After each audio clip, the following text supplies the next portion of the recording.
से अभी तक मतलब 7 हो गया। Yes sir. 7 साल आप क्या कर रहे थे? सर मैं बैंक एग्ज़ाम्स की तैयारी कर रही थी 2018 से। फिर 2020 में जब कोविड आया तो मम्मी को मेरी कोविड हो गया था, जिस वजह से पढ़ाई में थोड़ी सी रुकावट आई। और फिर दोबारा मैंने 2021 से स्टार्ट किया, तो अभी तक कंटिन्यू कर रही हूँ। Are you going to wear the same specs in the interview? No ma'am, Please don't do that. Without specs. ये एकेडमिक आपका मार्क्स आया है मैट्रिक इंटर ग्रेजुएशन में, यस सर। तो हम देखते हैं कि मैट्रिक में सबको ज़्यादा होता है। सर उस टाइम उतना ध्यान नहीं दिया था पढ़ाई में, फिर जब मार्क्स कम आया तो मुझे लगा कि और मेहनत करने की ज़रूरत है, तो फर्दर मैंने और मेहनत की और आगे अच्छा मार्क्स इम्प्रूव किए।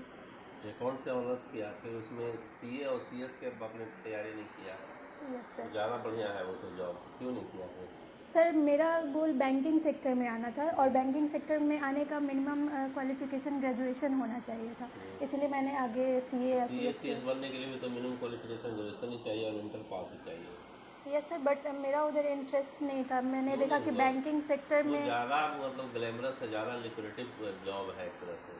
यस सर, ढूंढा बट क्यों नहीं? बैंकिंग सेक्टर भी एक ग्लैमरस जॉब है, यहाँ ऑफिसर बनने का मौका उतना मिलता बढ़िया है। नहीं है जितना बढ़िया सी और सी एस का है। आप एलिजिबल थे और कलीवर भी था लग रहा है, तो फिर आपने उसकी तैयारी क्यों नहीं किया, इधर क्यों आ सर गए? मैं बैंक में ऑफिसर के जॉब से ज़्यादा मोटिवेटेड थी, इसलिए मैंने इधर ही आने का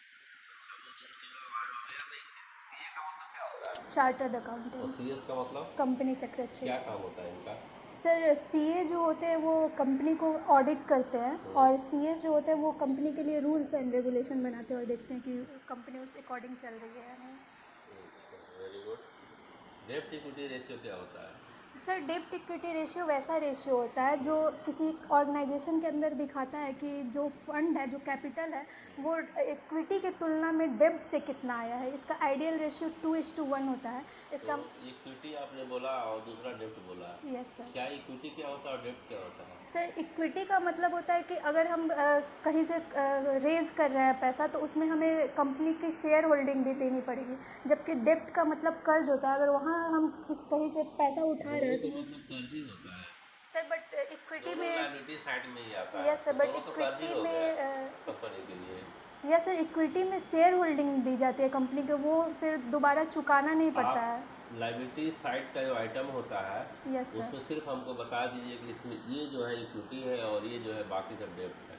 डेब्ट में तो पूरा डेब्ट ही आ जाएगा, और किसका किसका रेशियो हम बनाएंगे तो डेब्ट सर इक्विटी डेब्ट रेशियो में बनाएंगे। डिबेंचर आता है जैसे, और इक्विटी में शेयर कैपिटल जो होता है, जो शेयर इशू करते हैं, equity share, preference share. Liability में दो ही आइटम आता है, नहीं सर, और भी आता है। और क्या क्या? कैपिटल आता है, नेट प्रॉफिट और नेट लॉस को उससे एडजस्ट करते हैं, ड्राइंग्स को एडजस्ट करते हैं, current liability, non current liabilities होती है।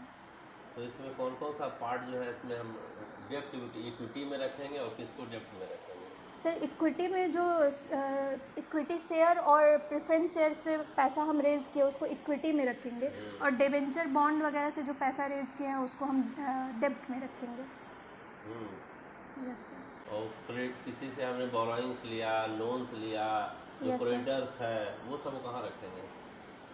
सर बोरोइंग्स लोन्स को तो डेब्ट में ही रखेंगे, क्रेडिटर्स के बारे में मैं श्योर नहीं हूँ।